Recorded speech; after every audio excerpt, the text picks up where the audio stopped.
AC ఎక్కువైపోయినట్టు చలి ఎక్కువగా ఉన్నట్టుందా?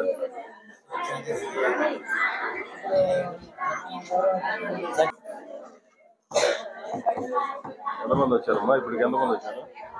ఇప్పటికి 140 మంది వీళ్ళు గూడూరు వాళ్ళు వచ్చేసారు.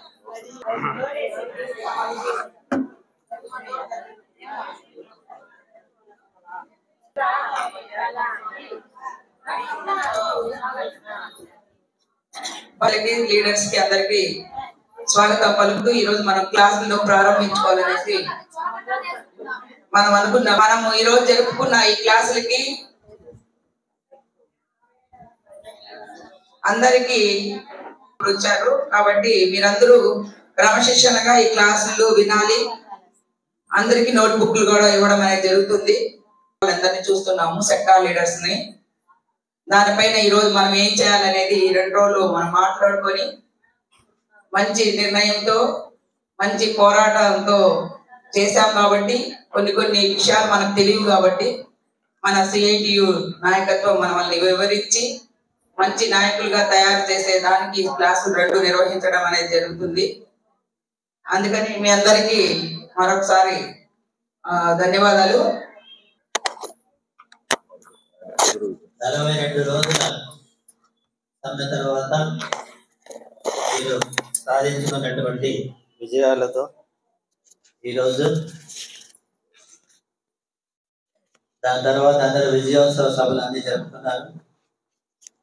దాని తర్వాత గుర్తించినటువంటి నాయకులకు ఈ 2 రోజులు రాష్ట్ర వ్యాప్తంగా ఈరోజు క్లాసులు జరుగుతున్నాయి. 10, 11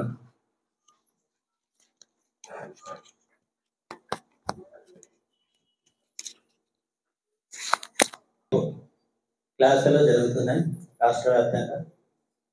ఈరోజు దాన్ని అనుసరించి మన జిల్లాలో కూడా ఈ 2 రోజులు క్లాసులు అంటే 4, ఈరోజు 2 క్లాసులు, రేపు 2 క్లాసులు ఉంటాయి. మొదటిగా ఈ ప్రారంభ సభను ఉద్దేశించి మాట్లాడడానికి సిఐటియు జిల్లా ప్రధాన కార్యదర్శి మురళి గారు వచ్చారు. వారికి అంగన్వాడీ తరఫున ధన్యవాదాలు తెలుపుతున్నాం. అదేవిధంగా ఈ 2 రోజులు క్లాసులకు మన అంగన్వాడీ జిల్లా ప్రధాన అధ్యక్షురాలు పద్మలీల గారు ఉండాల్సింది ప్రిన్సిపల్గా. ఆమె అనారోగ్య కారణాల వల్ల ఆమె రాలేకపోయింది కాబట్టి ఈ 2 రోజులు వాణిశ్రీ గారినే ప్రిన్సిపాల్గా ఉండాలని చెప్పి కోరుకుంటున్నాం. 2 రోజులు ఇక్కడ కూర్చొని ఈ 4 క్లాసుల్లో మొదటి క్లాసు నేను చెప్తాను శాస్త్రీయ ఆలోచన అని, రెండవది సిఐటియు విశిష్టత నిర్మాణం గురించి సిఐటియు జిల్లా అధ్యక్షులు జి బాలసుబ్రహ్మణ్యం గారు చెప్తారు. 3వ క్లాస్గా దడాల సుబ్బారావు గారని రాష్ట్ర నాయకులు వచ్చారు. వాళ్ళు ఈ వివిధ రాజకీయ పార్టీలు వైఖరి, ప్రస్తుత రాజకీయాలు అనేది ఆ అంశం పైన 3వ క్లాస్ ఉంటుంది. చివరిగా 42 రోజుల్లో అంగన్వాడీ చేసినటువంటి పోరాటాలు, స్ఫూర్తి, కర్తవ్యాలు అనేటువంటి 4వ క్లాసుగా వాణిశ్రీ చెప్తుంది. ఈరోజు సాయంత్రానికి మీకు అందరికీ గ్రూప్లో పెట్టాను, నేను చూసేటారు లీడర్లు. ఒక్కొక్క ప్రాజెక్ట్ నుంచి ఈ 42 రోజులు చేసినటువంటి ఈ సమ్మెలో మీ అనుభవాలు ఏ విధంగా ఉన్నాయి, మీ ప్రాంతాల్లో ప్రజల అభిప్రాయం, మనకు వచ్చినటువంటి మద్దతు, వీటిపైన అంతా మీరు విషయాలన్నీ మాట్లాడాలి. దాన్నే ఒక రిపోర్ట్ రూపంగా రాసి ఇవ్వాలి. అది స్టేట్కు మేము పంపించడం జరుగుతుంది.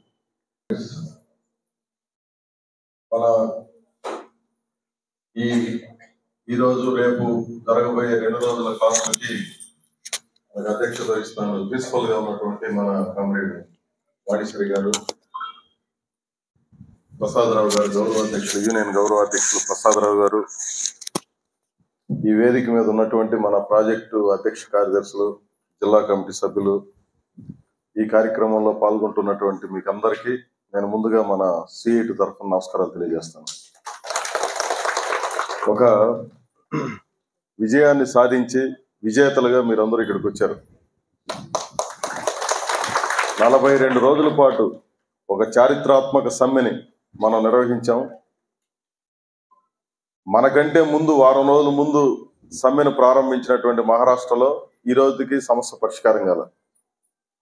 దానికి ముందు బీహార్లో అంగన్వాడీలు ఏఐటీసీ అక్కడ పెద్ద సంఘంగా ఉంది.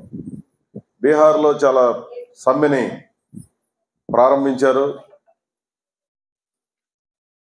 ఉధృతంగానే నడిచింది. దాదాపు బీహార్లో ఏ సమస్య పరిష్కారం కాకపోగా 1800 మందిని తొలగించేసి ఇప్పుడు వాళ్ళందరినీ పనిలోకి ఎట్లా పెట్టించాలన్నటువంటి పోరాటం జరుగుతూ ఉంది.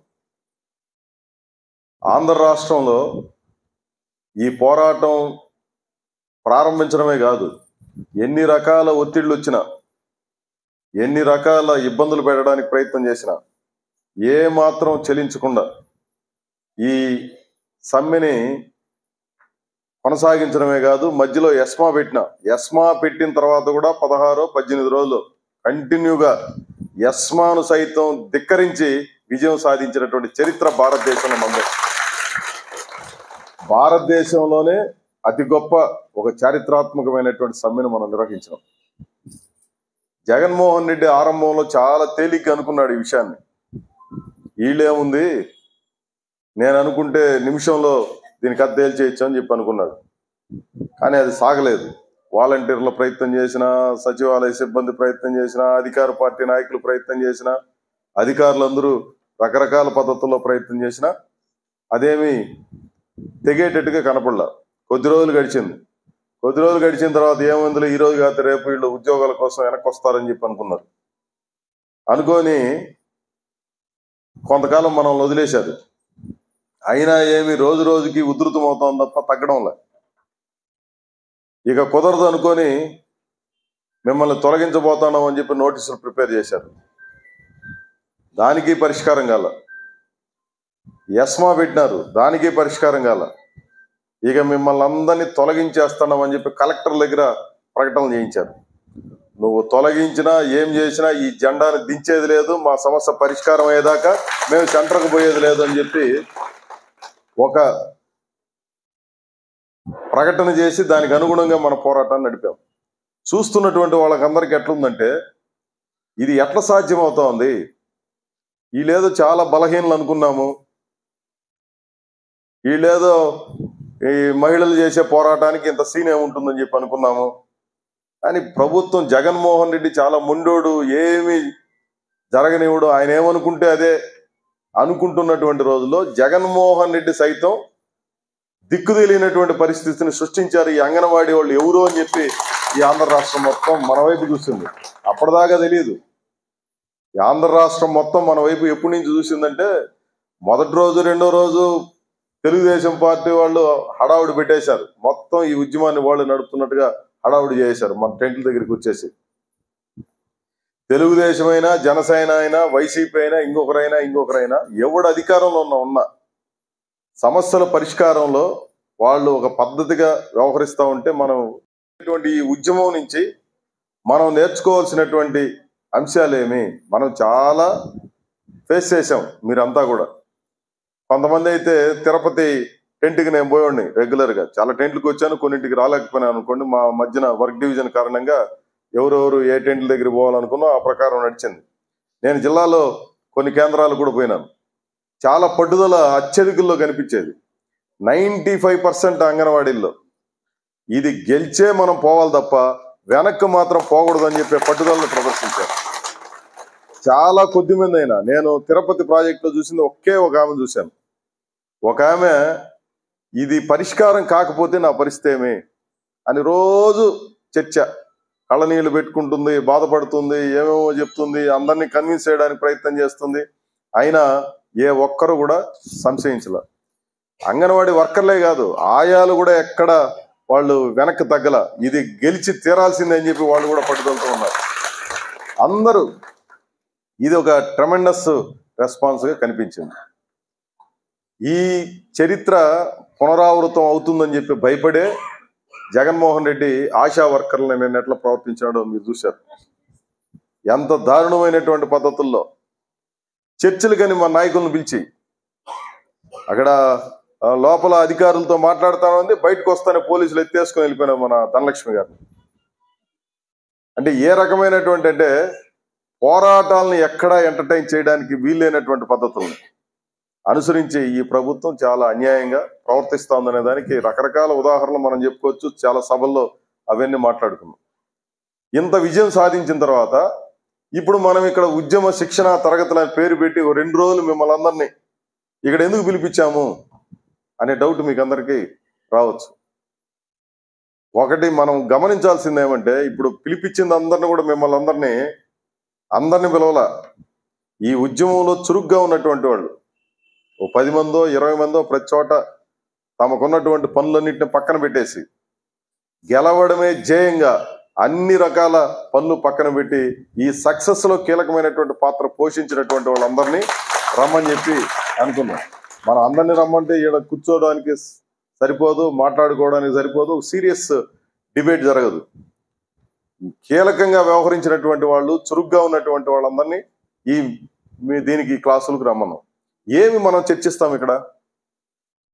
ఇప్పుడు కొత్త విషయాలు, మీకు తెలియని విషయాలు ఏం మాట్లాడుకుంటాం?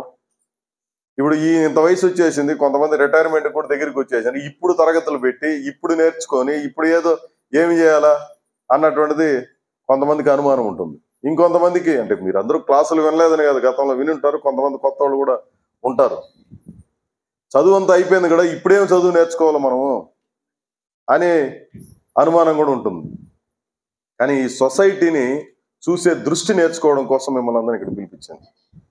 ఈ సొసైటీలో ఏ మాట వెనక ఏ అర్థం ఉంటుంది అనేది ఎట్లా పరిశీలన చేయాలనే విషయం మీకు అర్థం చేయించడం కోసమే ఈ క్లాసులు పెట్టడం జరిగింది. మామూలుగా రొటీన్ గా మనం మాట్లాడుకునే విషయాలు మీకు తెలియకుండానే పనిచేయడం లేదు. మీకు ఇది తట్టితే సౌండ్ వస్తా ఉంది.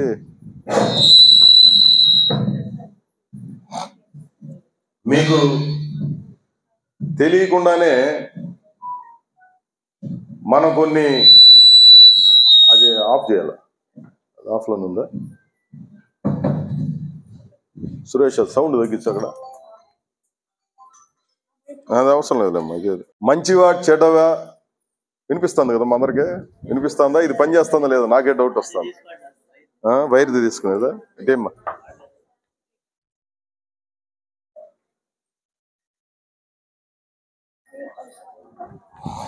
ఉందా?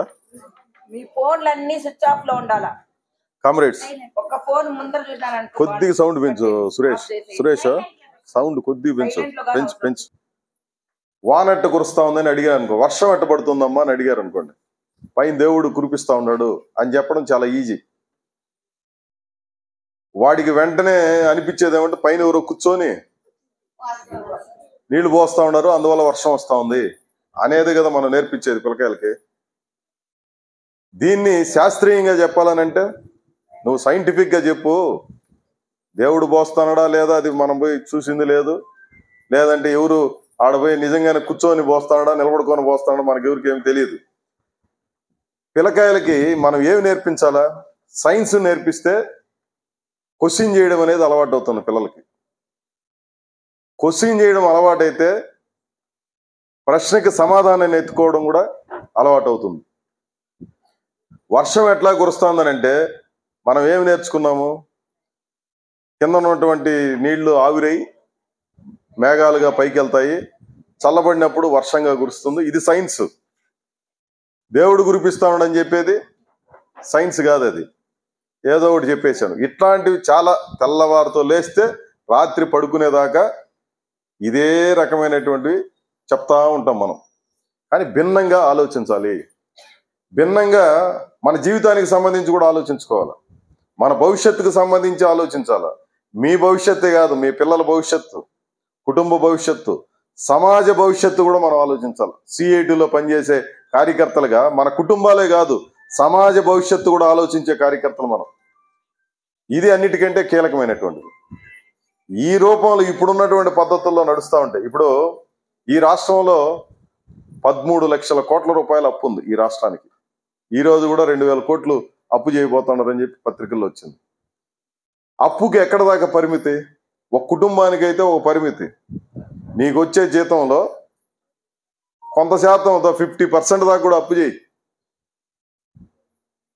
చెల్లించగలము. 50% అయినా నాకు జీతం ఇంత వస్తుంది, 10,000 రూపాయలు జీతం వస్తూ ఉంది, 5,000 రూపాయలు అప్పు చేయడం పెద్ద విషయం ఏం కాదు, చెల్లించేయచ్చు అని చెప్పి అనుకోవచ్చు.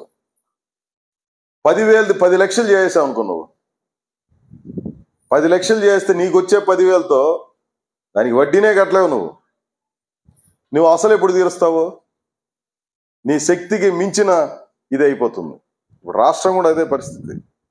13 లక్షల కోట్ల రూపాయలు తీర్చే శక్తి ఇంకా లేదు. ఇంకా ఎవడొచ్చినా నడిపించాలనంటే అప్పుల్లోంచే, ఇది అప్పుల్లో మునిగిపోయింది. ఏదన్నా ఒక కుటుంబం అప్పులు పాలైపోతే వాడు అంతా మునిగిపోయినాడు అంటాడు. మునిగిపోయినటువంటి స్థితికి చేరిపోయినాం. మునిగిపోయినప్పుడు చేయాల్సిందేమి? ఆదాయం పెరగడానికి అవసరమైనటువంటి పద్ధతులను అనుసరించాలి. అప్పు ఎంత ఉందో దాన్ని ధీటుగా పరిష్కారం చేయాలంటే ఉత్పత్తి పెరగాల, ప్రజల కొనుగోలు శక్తి పెరగాల, రోజు డబ్బులు జనం చేతిలో కదలాడాల. అవి జరగడంలో ఇప్పుడు వస్తున్నటువంటి ఆదాయము సంపద అంతా కూడా వేరే వాళ్ళ చేతుల్లోకి వెళ్ళిపోతాం. వేరే వాళ్ళ చేతుల్లోకి వెళ్ళిపోవడం మూలంగా జరిగేది ఏమంటే, అంగన్వాడీ టీచర్కి ఇంతే ఉండాలి జీతము, ఆయాకి ఇంతే ఉండాలి జీతము, లేదనంటే ఒక కాంట్రాక్ట్ వర్కర్లు కావాలా, హైర్ అండ్ ఫైర్ అనే విధానం రావడానికి కారణం ఇదే. సంపద వేరే వాళ్ళ చేతుల్లోకి వెళ్ళిపోవడం మూలంగా నీకు అవసరమైనప్పుడు మనుషులను పెట్టుకో, అవసరం లేనప్పుడు తీసేయి. హైర్ అంటే తీసుకోవడం, ఫైర్ అంటే తొలగించడం. హైర్ అండ్ ఫైర్ అనే విధానం ఈ దేశంలో నడుస్తూ ఉంది. ఇంతకు మునుపు మన దేశంలో లేదు అది. 180 రోజుల పాటు పనిచేసినటువంటి వాళ్ళు ఎవరినైనా, అది శాశ్వతమైనటువంటి పని అయితే పర్మనెంట్ చేయాలనేది మనకు చట్టంలో ఉంది. మీరు 20 ఏళ్ళు ఇక్కడ 25 సంవత్సరాలు పైబడిన వాళ్ళు కూడా సర్వీసులో ఉన్నారు కదా. ఇది శాశ్వతమైన పనే, తాత్కాలికమైన పనే? శాశ్వతమైనటువంటి పనే కదా. శాశ్వతమైనటువంటి పనిలో ఉన్నారు. బిడ్డలు ఉన్నంతకాలం ఈ ICDS ప్రాజెక్ట్ కొనసాగాల్సిందే. బాలింతలు ఉన్నంతకాలం వాళ్ళకి పోషకాహారం అందించాల్సిందే. గర్భవతులు ఉన్నంతకాలం వాళ్ళకి పోషకాహారం అందించాలి. మనుషులు జీవించినంత కాలం వాస్తవంగా ఇది కంటిన్యూ కావాల్సినటువంటి ప్రోగ్రాం.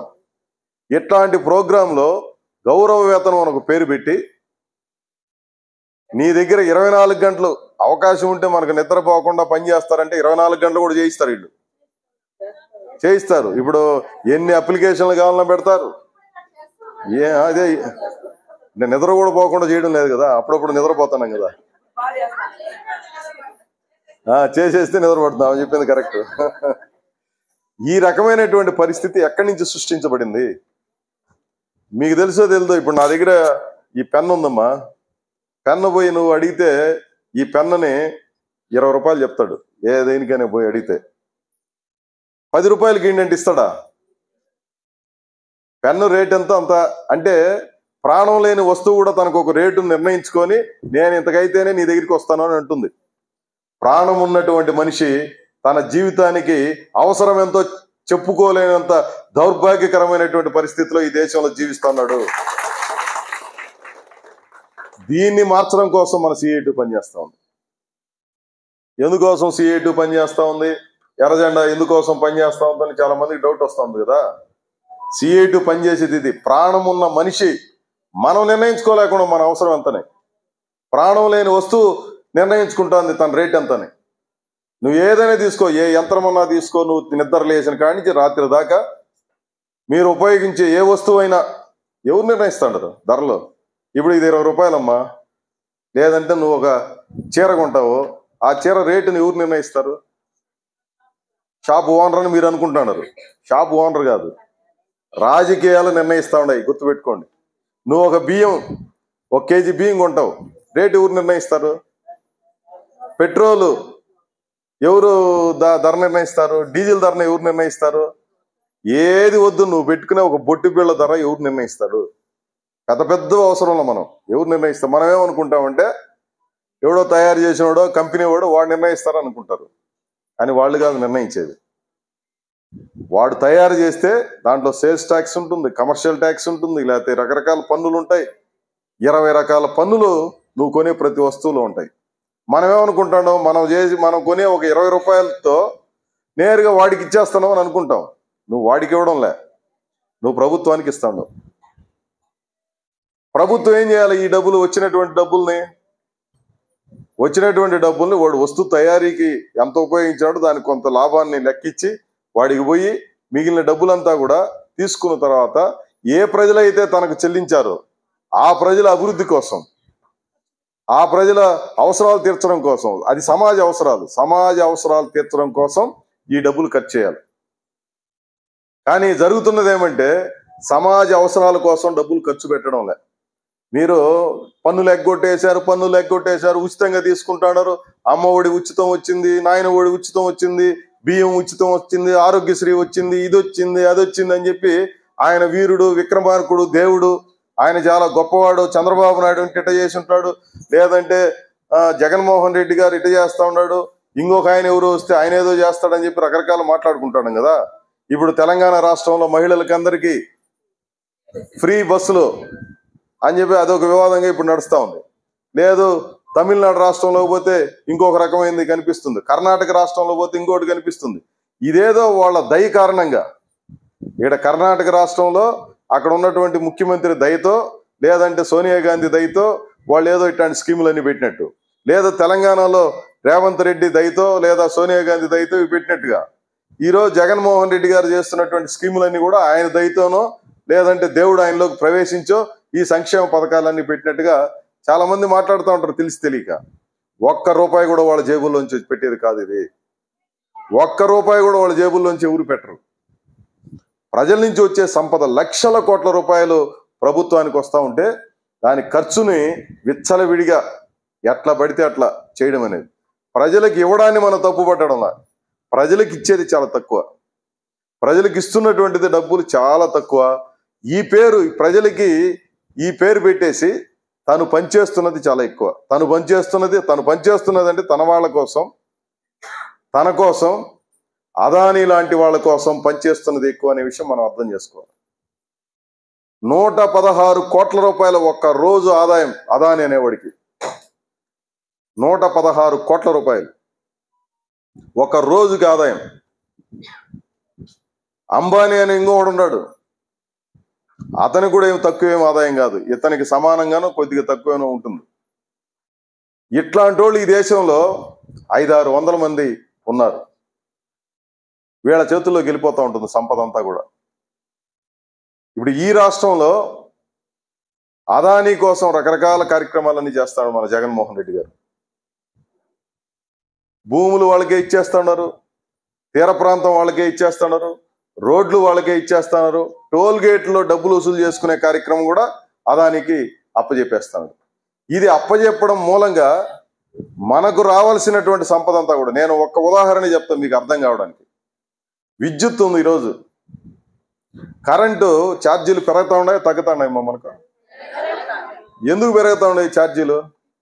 తప్పు ప్రజలదా, వినియోగదారులది కాదు కదా తప్పంతా. ఎవరిది తప్పు? ఎందుకు ఛార్జీ? అసలు ఈ సంస్కరణలు ప్రారంభించింది ఛార్జీలు తగ్గించాలా, నాణ్యమైన కరెంటు తక్కువ లేదు మనకు, వాస్తవంగా మిగిలిపోతుంది కరెంటు మిగిలిపోతా ఉంటే తక్కువ ధరకి ప్రజలకు రావాలా, కానీ ఎక్కువ ధర పెట్టి కొంటా ఉండరు. ఈ రకమైనటువంటి పద్ధతులు అనేకం ఉన్నాయి, నేను చాలా ఉదాహరణలు చెప్పగలను. నేను ఇక్కడ మీకు చెప్పదలుచుకున్నది ఏమంటే, మీరందరూ ఈ క్లాసుల్లో నేర్చుకోవాల్సినటువంటి విషయాలు కూడా ఏమనంటే, మన కోసం ఖర్చు కావాల్సినటువంటి డబ్బులు, మన కోసం వినియోగించాల్సినటువంటి డబ్బులు, ఇది ఈ సంపద అంతా వేరే వాళ్ళ చేతుల్లోకి వెళ్ళిపోతా ఉంది. దీన్ని క్వశ్చన్ చేసే మనుషులు రకరకాల కారణాలతో డైవర్షన్లో ఉన్నారు. ఎందుకు డైవర్షన్లో ఉన్నారు? కూర్చోండి. ఎందుకు డైవర్షన్లో ఉన్నారు అంటే, వేరే వేరే విషయాల మీద చర్చ జరుగుతూ ఉంది. రామ మందిర నిర్మాణం జరిగిందమ్మా అయోధ్యలో రామ మందిర నిర్మాణం జరిగింది. అక్షింతలు మీరు ఎవరన్నా పంచారు ఇక్కడ? మన వాళ్ళు ఎవరు అందరూ సమ్మెలో ఉన్నారు ఇక్కడ. ఆమె పంచిందంట, నేను పంచానంటాను. మనమంతా సమ్మెలో ఉన్నాం కాబట్టి మీ మీద ఇన్ఫ్లుయెన్స్ పనిచేయాల. ఎక్కడో అయోధ్యలో రాముడి మందిరం నిర్మాణం జరుగుతుంది అంటే ఇక్కడ మీరెందుకు అక్షంతలు పంచాలా? మన దగ్గరే రాముడి వారి గుడి లేదా, లేదంటే కృష్ణుడి వారి గుడి లేదా? వెంకటేశ్వర స్వామికి చాలా దగ్గరగా కూడా ఉన్నాం మనం. కనెక్షన్ వెంకటేశ్వర స్వామితో కదా ఎక్కువ బంధం ఉండాలి. అదేంది అట్టంటారు, అందరు దేవుళ్ళు అంతా మన దేవుళ్ళే కదా అని చెప్పి. రాముడు మంచి దేవుడా చెడ్డ దేవుడా అని మనం మాట్లాడడంలే. రాముడు గొప్ప దేవుడే, మీరందరూ పూజిస్తున్నటువంటి రాముడు. కానీ రాముడిని అడ్డం పెట్టుకొని వీళ్ళు ఏమి చేయాలనుకుంటున్నారు రాజకీయ నాయకులు? అదాని లాంటి వాడికి 116 కోట్లు వస్తున్నటువంటి ఆదాయాన్ని 200 కోట్లు 300 కోట్లు చేయడం కోసం మన బోటోళ్ళు ఇట్ట చూడకూడదు, ఇట్టే చూసుకో ఉండాలి దేవుడి కల్లా. ఇట చూస్తే నీకు జీతం గుర్తొస్తుంది, ఇట్లా చూస్తే నీ బిడ్డకి ఫీజులు గుర్తొస్తాయి, ఇట్లా చూస్తే నీ కుటుంబంలో అనారోగ్యం గుర్తొస్తుంది, ఇట్లా చూస్తే సమాజంలో దరిద్రం గుర్తొస్తుంది, ఇట్లా చూస్తే మత ఉన్మాదంతో రచ్చలు పెడుతున్నటువంటి వాళ్ళు కనిపిస్తున్నారు, కుల ఉన్మాదంతో ప్రవర్తించే వాళ్ళు కనిపిస్తూ ఉన్నారు, ఇంకా రకరకాల పేర్లతో కనిపిస్తూ ఉన్నారు. మహిళ అడుగడుగునా ఏ రకమైనటువంటి అసమానతలకు గురవుతుందో ఆ విషయాలన్నీ మీకు ఇటువైపు చూస్తే కనిపిస్తాయి. ఇటువైపు ఎందుకు తిప్పారంటే పాలకులంతా కూడా మనము దేవుడిని చూస్తూ దేవుడికి చెప్పుకోవాలని చెప్పి, కష్టాలన్నీ దేవుడికి చెప్పుకోండి, నాకు జీతం పెరగాలి దేవుడా అని చెప్పి మీరు అనుకున్న తర్వాత దేవుడికి కనికరం పెరగలేదు కాబట్టి నాకు జీతం పెరగలేదని అనుకుంటారు. ఇది ప్రజలు అనుకున్నంత కాలం ఎవడైతే నిన్ను ద్రోహం చేస్తున్నాడో, ఎవడైతే దోపిడీ చేస్తున్నాడో వాడి వైపు నువ్వు చూడనంత కాలం వాడి దోపిడీ నిర్విఘ్నంగా జరిగిపోతా ఉంటుంది. ఇది ఇప్పుడు ఈ దేశంలో జరుగుతూ ఉంది. ఈ దేశంలో చాలా మందికి అర్థం కూడా కాదు, ఏదేదో అనుకుంటారు. దేవుడి పేరు చెప్పి, కులం పేరు చెప్పి, మతం పేరు చెప్పి, ప్రాంతం పేరు చెప్పి, భాష పేరు చెప్పి రకరకాల రూపాల్లో మనకు జరుగుతున్నటువంటి అన్యాయాలన్నిటికి కారణం ఇది ఇది ఇది ఇది అని చెప్పి మనల్ని రెచ్చగొట్టి మనల్నందరినీ కూడా వేరు వైపు చూపించి వాళ్ళు నిరంతరాయంగా ఈ దోపిడీ కార్యక్రమాలు చేస్తారు. ఇది ఈరోజు దేశంలో జరుగుతున్నటువంటి. కాబట్టి ఇక్కడ ఉన్నటువంటి అంగన్వాడీ కార్యకర్తలుగా లేదంటే అంగన్వాడీ నాయకురాలుగా మీరందరూ దృష్టిని ఇట్లా కాదు ఇట్లా కూడా చూడాలి. అందుకోసం పెట్టినటువంటి క్లాసులు ఈ 2 రోజుల క్లాసులు. మీ చూపు ఒకవైపు కాదు ఇంకోవైపు కూడా చూడండి, సమాజంలో జరుగుతున్నటువంటివి అనేకం కనిపిస్తాయని చెప్పడం కోసం పెట్టినటువంటి క్లాసులు. 143 కోట్ల మంది జనాభా ఈ భారతదేశంలో. ఐక్యరాజ్య సమితిలో భారతదేశ ప్రతినిధి ఒక ఆమె ఉంది. లేదు, మనకు స్వాతంత్రం వచ్చేదాకా కూడా ఈ ప్రపంచంలో మహిళలకు మొట్టమొదట ఓటింగ్ రైట్ కల్పించింది ఎర్రజెండా సోవియట్ రష్యాలో. మహిళలకి హక్కులు ఉన్నాయని చెప్పి మనకు స్వాతంత్రం రాకముందే సోవియట్ రష్యాలో చెప్పారు. మహిళకి పురుషుడికి కలిపి భూముల మీద జాయింట్ పట్టాన్ని ఇచ్చారు. అక్కడ మహిళకి హక్కులను ఎలా నిర్ణయిస్తావాడు? ఇది తప్పు. ఆదిమ సమాజంలో మాత్రమే మాతృస్వామిక సమాజం ఉండేది. అమ్మ ఆ రోజు ఆదిమ సమాజాన్ని నడిపింది, మహిళ ఆ రోజు ఆదిమ సమాజాన్ని నడిపింది. ఎందుకు తెలుసా? ఆ రోజు బిడ్డలే ఆస్తి, ఎంతమంది బిడ్డల కంటే అంత ఆస్తి. కాబట్టి బిడ్డను కలిగే శక్తి ఒక మహిళకు ఉండేది కాబట్టి మహిళకి పెత్తనం ఉండేది ఆదిమ సమాజంలో. మీరు చరిత్రని ఒకసారి తెలుసుకోండి. ఎప్పుడైతే ఆస్తి అనేది ఏర్పడిందో, ఎప్పుడైతే ఆస్తి అనే దాన్ని కాపాడుకోవడం కోసం ప్రయత్నాలు ప్రారంభమైనాయో అప్పుడు పితృస్వామిక సమాజం అనేది ఏర్పడింది. మగవాడి సమాజం, మగవాడి పెత్తనం మీద అక్కడి నుంచి స్టార్ట్ అయింది. బానిస సమాజం నుంచి ఈ రోజు దాకా అది కొనసాగుతూనే ఉంది. దీన్ని ఏం చేయాలన్నటువంటి చర్చ మన సిఐటి కూడా చేశాం. మనం చెప్పింది ఏమంటే దోపిడీ లేని సమాజం ఉండాలి. మహిళ కాబట్టి నీకు ఆ హక్కులు లేవు. ఒక తల్లికి 2 బిడ్డలు ఉంటారు, ఆడబిడ్డ మగబిడ్డ. నువ్వు ఆడబిడ్డ, నువ్వు గవర్నమెంట్ స్కూల్ పో, వాడు మగబిడ్డ కాబట్టి వాడు కాన్వెంట్కి పంపిస్తామని చెప్పే తల్లులు లేరా ఈ సమాజంలో? నువ్వు ఆడబిడ్డ కాబట్టి ఈ తిండి తిను, వాడు మగబిడ్డ కాబట్టి ఆ తిండి తింటాడని చెప్పి భిన్నమైనటువంటి పద్ధతుల్లో వ్యవహరించే తల్లులు లేరా ఈ సమాజంలో? అంటే మగవాడు కాబట్టి నువ్వు ఈ పని చేయొద్దు, ఆడపిల్ల కాబట్టి నువ్వు ఈ పనులన్నీ చేయి అని చెప్పి పనులు చెప్పే తల్లులు లేరా? సమాజంలో మనకి ఇట్లాంటి తప్పుడు భావాలన్నింటినీ కూడా ఎప్పటి నుంచో నేర్పించేశారు. మగవాడు కాబట్టి గిన్నెత్తే దానికి లేదు, తిన్న గిన్నెని మగవాడు కాబట్టి ఎత్తేదానికిలే, నువ్వు ఆడబిడ్డావు కాబట్టి అందరి గిన్నెలు కూడా గడుగు అన్నం తినేసిన గిన్నెలు అని చెప్పేది మనమే కదా నేర్పిస్తాను. భిన్నంగా ఆలోచించండి అని చెప్పడం కోసం ఈ క్లాసులు. ఈ సమాజంలో జరుగుతున్నటువంటి మహిళలైనా పురుషులైనా మనుషులు మొదటగా వీళ్ళ హక్కులు ఉంటాయి. సమాజంలో అసమానతలు లేదంటే వివక్ష, అది కులం పేరుతో జరిగినా మతం పేరుతో జరిగినా, జెండర్ అంటే మహిళ కాబట్టి లింగ వివక్ష జరిగినా వీటికి భిన్నంగా ఆలోచించేది మన సిఐటి. ఇది ఎప్పుడన్నా మీరు విన్నారో లేదో తెలియదు, నాకు తెలిసి. ఇక్కడ సిఐటి అని అంటే ఏదో ఊరికే ఒక జెండా పెట్టుకొని లేదా సంఘం పేరు పెట్టుకొని ప్రెసిడెంట్ సెక్రటరీని పెట్టి ఒక కమిటీ పెట్టుకొని మన సంవత్సరానికి ఒకసారి మనం ఒక పిలిపిస్తే డబ్బులు కట్టే సంఘంగానో, లేదంటే మన జీతాల పెరుగుదల కోసం ధర్నాలు చేసే సంఘంగానో, లేదంటే మన సమస్యలు ఏదో సూపర్వైజర్ల వేధింపులు, సిడిపోల వేధింపులు, మనకొచ్చే యాప్లు, ఇట్లాంటి వాటి సమస్యల పరిష్కారం కోసం పెట్టుకున్నటువంటి సంఘం సిఐటి సంఘం కాదు.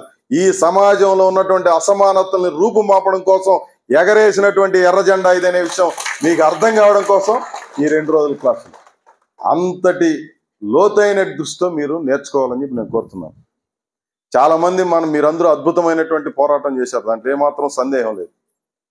ఇక్కడ ఒక సమిష్టిగా మీరందరూ ఐకమత్యంతో ఆలోచించి ఈ పోరాటంలో భాగస్వాములు అయినారు కాబట్టి మనము తేలిగ్గా విజయాన్ని, తేలిగ్గానే ఆ మాట అనకూడదు, చాలా కష్టంతోనైనా పట్టుదలతో మీరు విజయాన్ని సాధించారు, దాంట్లో ఏమాత్రం సందేహం లేదు. ఆ విజయాన్ని మొత్తం మరింత సమిష్టి తత్వంతో పెంచాలి. సీనియర్లు ఉన్నారు, జూనియర్లు ఉన్నారు, మధ్యలో ఉండేవాళ్ళు రకరకాల ఉన్నారు, కానీ అందరూ ఒక ఏకీభావంతో మీరంతా ఈ పోరాటాన్ని సక్సెస్ఫుల్గా చేశారు. 20 ఏళ్ల తర్వాత అయినా ఇదే రకమైనటువంటి ఐక్యత కనబడాలి. ఎప్పుడో పెద్ద పెద్ద పోరాటాలు మనం చేశాం, ఆ రోజుల్లో భలే జరిగింది, ఈ రోజు అట్లేదని చెప్పి 2 ఏళ్ల తర్వాత చెప్పేదానికిలే, 5 ఏళ్ల తర్వాత చెప్పేదానికిలే. ఏ రోజైనా ఎర్ర జెండా నాయకత్వంలో అద్భుతమైనటువంటి పనులు చేయగలిగినటువంటి సత్తా ఉందనంటే అది అంగన్వాడీ వర్కర్స్కి ఉంది అనేది నిరూపించాలనంటే మీరు కొన్ని విషయాలు తప్పనిసరిగా చేయాలి. ఈ యూనియన్ పద్ధతులను పాటించాలి, డెమోక్రటిక్గా వ్యవహరించాలి, కిందనున్నటువంటి వాళ్ళ మనోభావాలకు అనుగుణంగా నిర్ణయాలు చేయగలగాలి, సమస్యల మీద ఎక్కడ కాంప్రమైజ్ కానటువంటి లీడర్షిప్గా మీరు ఉండాలి.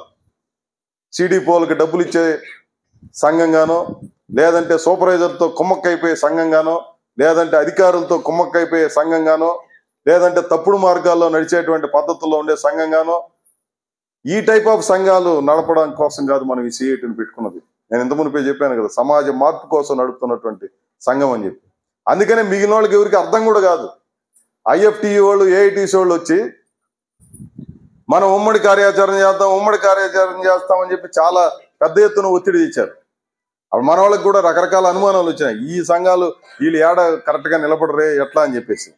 అయినప్పటికీ ఐక్య కార్యాచరణ ద్వారా ఏదో నాయకత్వం కాదు, వాళ్ళ వెనకున్నటువంటి జనాన్ని మనం చూడాలని చెప్పి మనం పోరాటాన్ని ప్రారంభిస్తే ఆరంభంలో వాళ్ళకి ఎవరికి తెలియలే, ఏమో మామూలుగా అంత ఉపన్యాసాలు కొట్టారు చాలా మంది. ఉపన్యాసాలు కొట్టేదానికి వాళ్ళు, పోరాడేదానికి సిఐటి అని చెప్పి ఆచరణలో నిరూపితం అయిపోయింది. ఏ సంఘం పేరు, ఏ సంఘాలైనా ఏ పేర్లైనా పెట్టుకోనండి, కానీ ఏ సంఘం ఇంతటి కాంప్రమైజ్ కాకుండా, ఎక్కడ అంత చిన్న ఇది లేకుండా ఒక పవర్ఫుల్ రోల్ని ప్లే చేసి చివరి రోజు కూడా మనలందరిని అరెస్ట్ చేసి జైలుకి పంపించి మిమ్మల్ని అందరినీ ఉద్యోగాల నుంచి తొలగించినామని చెప్పిన రోజును కూడా ఉద్యోగాలు పోయినా సరే ఈ జెండా మేము దించాం, మేము పోరాటాన్ని కొనసాగిస్తామన్నటువంటి పట్టుదలకి జడిసి ప్రభుత్వం దిగొచ్చింది. ఇది మనకున్నటువంటి స్పిరిట్. ఇది అంత తేలికైనటువంటిది కాదు. ఇది రావడానికి మామూలు డబ్బులు వసూలు చేసే సంఘాలు, లేదంటే ఉపన్యాసాలు చెప్పే సంఘాలు అయితే ఈ రకమైనటువంటి ఇది రాదు. మనకెందుకు ఆ పట్టు ఏర్పడిందని అంటే మనం అనుసరిస్తున్నటువంటి పద్ధతే ఇట్లాంటి క్లాసులు, మన కమిటీలు నిర్వహించే పద్ధతి. మనం ఏదో మన కోసం అనేది కాకుండా ఈ సమాజంలో బాధలకు గురవుతున్నటువంటి అనేక మంది సమస్యల పరిష్కారం కోసం చేస్తున్నటువంటి కృషి మూలంగా ఈ రకమైనటువంటి బలం మనకు వచ్చింది. మనలో ఎదుర్కొంటామనే శక్తి ఎక్కడి నుంచి వస్తుందంటే మన మైండ్ బలంగా ఉంటే అది వస్తుంది. ఆ విశ్వాసాన్ని కలిగి ఉన్నది, కల్పించింది మన సిఐటియు, దాంట్లో ఏమాత్రం సందేహం లేదు. ఆ స్పిరిట్తో మీరు ఈ క్లాసులు వినాలని చెప్పి, ఇదేదో ఊరికే వచ్చినాము ఈ వాణిశ్రీ ఏమంటుందో లేదా మీ ప్రాజెక్ట్ అధ్యక్ష కార్యదర్శులు ఏమంటారో అనే ఉద్దేశంతో మీరు ఇక్కడికి వచ్చారని చెప్పి నేనేం అనుకోవడంలా. మీరు ఏదో ఒక స్పిరిట్తో వచ్చి ఉంటారు. ఊరికే టైం వేస్ట్ చేసుకోకుండా సెల్ ఫోన్ల పేరుతో లేకపోతే ఇంకోటి వాటికి కాకుండా మీరు సీరియస్గా ఫాలో కండి. మీరు 100 సార్లు అడగండి, అర్థం కాకపోతే అర్థమయ్యేటట్టుగా చెప్పడం కోసం మన వాళ్ళు ప్రయత్నం చేస్తారు. దీంట్లో వచ్చినటువంటి ఈ 2 రోజులు మనం సమ్మె కాలంలో ఎంత ఎఫెక్టివ్గా మీరందరూ అన్ని పక్కన పారేసి ఎట్లయితే సమ్మె తప్ప ఇంకే ఆలోచన లేకుండా మీరు నడిపారో ఈ క్లాసుల్లో కూడా అదే స్పిరిట్తో మీరందరూ కొనసాగాలి. ఇక్కడ విని ఇదే మాదిరి మీరు మీ ప్రాజెక్టులో నిర్వహణ చేయాలి. ఒక మంచి పవర్ఫుల్ లీడర్షిప్ రావాలి. లీడర్షిప్ అంటే ఏదో మీ కమిటీల్లో ఉన్నటువంటి వాళ్ళు కాదు. ప్రతి అంగన్వాడీ టీచరు, ప్రతి అంగన్వాడీ ఆయా, ప్రతి అంగన్వాడీ మినీ వర్కర్, ఈ పేర్లు ఏదన్నా ఉనండి, వీళ్ళు సమాజానికి నాయకత్వం వహించే లీడర్లు కావాలి. ఇది మేము మీ దగ్గర నుంచి ఆశిస్తాము. ఎందుకోసం తెలుసా? బెంగాల్లో అంగన్వాడీ వర్కరు అక్కడ ఎమ్మెల్యే, కేరళలో అంగన్వాడీ వర్కరు ఎమ్మెల్యే, అంగన్వాడీలు మంత్రులు, అంగన్వాడీలు చట్టసభల్లో మాట్లాడతారు. మాట్లాడటమే కాదు, నేను ఇక్కడికి ఒక మన సిఐటియు ఆల్ ఇండియా మీటింగ్ ఇక్కడ పెట్టాం. మేము తిరుపతిలో పెడితే ఒక మీటింగ్ జరిగి అందరికీ అకామిడేషన్, ఇప్పుడు మీకు ఎట్లయితే అకామిడేషన్ ఇచ్చామో మంచాలు కూడా లేవు పాపం. అప్పుడు వాళ్ళకి ఏదో పరుపులో లేకపోతే ఏవో దుప్పట్లు వేసి రూముల్లో, మన కిందన ఇంత పెద్ద బిల్డింగ్ కూడా లేదు అప్పుడు, ఒక రూముల్లో వేస్తే ఒక ఆమె వచ్చింది. ఒక ఆమె వచ్చి ఆమె మామూలుగా అందరితో పాటు అంగన్వాడీ వర్కర్ లాగానే వచ్చి మన వాళ్ళతో పాటు వచ్చి కూర్చొని మాట్లాడుతూ ఉంటే అక్కడే పడుకోవడానికి వచ్చింది. ఒక్కొక్కరి గురించి అడుగుతాను మేము. ఎవరెవరంటే కాఫీతో తోటల్లో పనిచేసే ఒక ఆమె, లేకపోతే ఇంకొక ఆమె, ఇట్లా చెప్తూ వచ్చి ఈమె అంగన్వాడీ వర్కర్స్ యూనియన్ని రిప్రజెంట్ చేస్తుంది, ఈమె ఎమ్మెల్యే అని చెప్పారు. ఒక ఎమ్మెల్యే, సాధారణమైన ఒక అంగన్వాడీ వర్కర్ ఎమ్మెల్యే అవడమే ఊహించుకోం. ఈ మన ఆఫీస్లో జరిగింది నేను చెప్పేది. ఆమె వచ్చి మామూలుగా అందరితో పాటు వచ్చి ఎమ్మెల్యేని ఇట్లా ఊహించుకోగలమా మనం ఇక్కడ ఈ ఆంధ్ర రాష్ట్రంలో?